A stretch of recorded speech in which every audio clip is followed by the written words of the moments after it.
Hi students, welcome to Study with Basic channel. ఇప్పుడు మనము Telugu paper ఎలా రాయాలనో నేను చెప్తాను.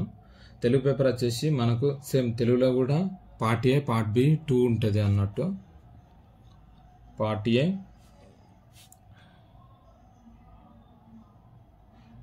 Part B. పార్ట్ ఏ వచ్చేసి 60 మార్క్స్, తర్వాత మనకు అది పార్ట్ బి వచ్చేసి 20 మార్క్స్. ఓకేనా, 20 మార్క్స్ అనేది మనకు చూజింగ్గా తెలిసిన అంతే. 60 మార్క్స్ వచ్చేసి ఫస్ట్ బిట్ వచ్చేసి మనకి ఏంటిది అని అంటే ఒక ప్యాసేజ్ ఇస్తాడు. ఒక ప్యాసేజ్ ఇచ్చి దాంట్లోకి వెళ్ళి 5 క్వశ్చన్స్, ఆ ప్యాసేజ్ నుంచి 5 క్వశ్చన్స్ ప్రిపేర్ చేయమంటాడు. 5 క్వశ్చన్స్ ప్రిపేర్ చేయాలి. ఒక్కొక్క దానికి 1 మార్క్, 5 1 జా 5. ఓకేనా, క్వశ్చన్స్ ప్రిపేర్ చేయాలి, ఆన్సర్స్ కాదు. ప్యాసేజ్ చదివి దాని నుంచి 5 క్వశ్చన్స్ ప్రిపేర్ చేయాలి, క్వశ్చన్స్. ఓకేనా, తర్వాత వచ్చేసి ఇంకోటి నెక్స్ట్ వచ్చేసి ఏంటిదని అంటే పద్యం ఇస్తాడు, పోయమ్స్ ఇస్తాడు, పద్యాలు. ఒక 2 పద్యాలు ఇస్తాడు. దాంట్లోకి ఏదో ఒక పద్యంకి మనము ప్రతిపదార్థం రాయాలి. అది ఒకటి 5 మార్క్స్. ఓకేనా, తర్వాత ఇంకోటి వచ్చేసి థర్డ్ వచ్చేసి మనకి ఏంటిదంటే ప్యాసేజ్ ఇస్తాడు. ఓకేనా, ప్యాసేజ్ ఇస్తాడు, ప్యాసేజ్ అలా ఇస్తాడు. దానికి ఒక 5 క్వశ్చన్స్ ఇస్తాడు. 5కి 5 క్వశ్చన్స్ రాయాలి. ఒకదానికి 2 మార్క్స్, 5 2 జా 10 marks.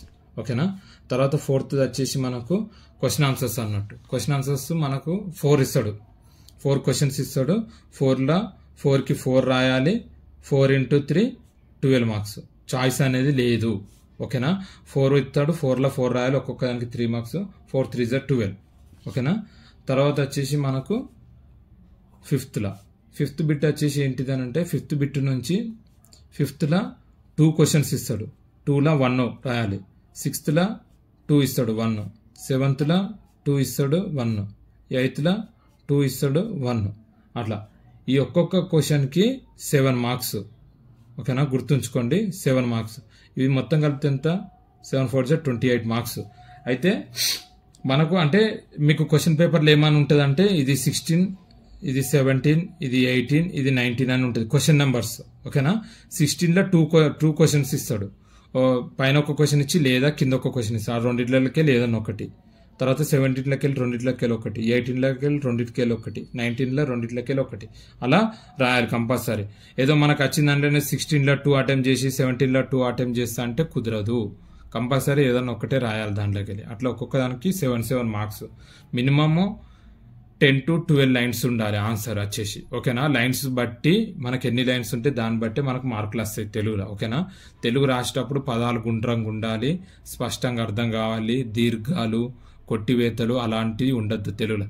Telugu exam first exam కాబట్టి ఫస్ట్ రోజు అందరు భయపడతారు. ఎందుకంటే బోర్డ్ ఎగ్జామ్స్కి వెళ్తున్నాము, సెంటర్ లేట్ అయ్యి, లేకపోతే ఆడికి వెళ్ళాక క్వశ్చన్ పేపర్ ఎలా రాయాలి, బుక్లెట్ ఇస్తాడా లేకపోతే పేపర్స్ ఇస్తారా, అడిషనల్స్ ఇస్తే ఇచ్చిన దాంట్లోనే అడగాల, మళ్ళీ ఇంకెక్కువ అడిషనల్స్ ఇస్తారా ఇయ్యరా అని టెన్షన్ ఉంటుంది. అలా ఏం టెన్షన్ పడకండి, వాళ్ళు స్టెప్స్ అన్ని చెప్తారు, అవే స్టెప్స్ మీరు ఫాలో కండి. ఓకేనా, ఫస్ట్ మనకు పిన్ పేజ్ ఒక పేపర్ ఇస్తారు. అది అయిపోయిన తర్వాత మీరు ఎన్నంటే అన్ని అడిషనల్స్ తీసుకోండి. కాకపోతే అడిషనల్స్కి కార్నర్కి ఇట్లా అడిషనల్ ఉంటే పైన హాల్ టికెట్ నెంబరు అడిషనల్ 1 అయితే 1, 2 అయితే 2, 3 అయితే 3 నెంబర్స్ వేయాలి కంపల్సరీ. అడిషనల్స్ మనం దారంతో కడతాం కాబట్టి కొన్ని ఇట్లా వాళ్ళు ప్యాక్ చేసేటప్పుడు వాళ్ళందరూ ఇట్లా షిప్ చేసేటప్పుడు కొన్ని పేపర్లు పోతే అట్లా మార్క్స్ పేన వాళ్ళు కూడా ఉన్నారు. కాబట్టి అదొక్కటి చూసుకోండి మంచిగా. ఎందుకంటే మనం ఇంత కష్టపడి రాస్తున్నాం మార్క్స్ కోసము. మనం ఏదో చిన్న మిస్టేక్ వల్ల అది పోతే తర్వాత మనం ఎవరిని అడగలేము, నా పేపర్ ఏది ఇది అని ఏం లేదు. వాళ్ళు ఇచ్చిన మార్క్సే మనం తీసుకోవాలి. పాస్ అయితే పాస్, ఫెయిల్ అయితే ఫెయిల్. కాబట్టి ఫస్ట్ ఎగ్జామ్ కాబట్టి మీరు చాలా టెన్షన్ పడతారు, భయపడకండి. ఏది ఉన్నా వాళ్ళు చెప్తారు, మీకు తెలియకపోతే వాళ్ళని అడగండి. ఓకేనా, అయ్యో అడుగుతామో అని అనుకుంటారు, ఇది అనేది ఏం లేదు. మనం ఫస్ట్ టైం రాస్తున్నాం కాబట్టి మనకు తెలియదు. ఇన్విజిలేటర్స్ ఉన్నదే మనకు క్లియర్గా చెప్పడానికి. ఓకేనా, తెలుగు ఎగ్జామ్ కాబట్టి అక్షరాలు రౌండ్గా, మరి పెద్దగా కాకుండా మరి చిన్నగా కాకుండా మంచిగా సెంటెన్స్ స్ట్రేట్గా. ఎందుకంటే మొత్తం వైట్ పేపర్ ఉంటుంది, లైన్స్ కాదు, వైట్ పేపర్ ఉంటుంది కాబట్టి స్ట్రేట్గా రాస్తున్నామా, మనము క్రాస్ పోకుండా స్ట్రేట్గా రాస్తున్నామా లేదా, అక్షరాలు ఏడ కొట్టేసినట్టు ఉండద్దు. మంచిగా blue pen, black pen use చేసి మంచిగా రాయండి. ఓకేనా, ఆల్ ది బెస్ట్.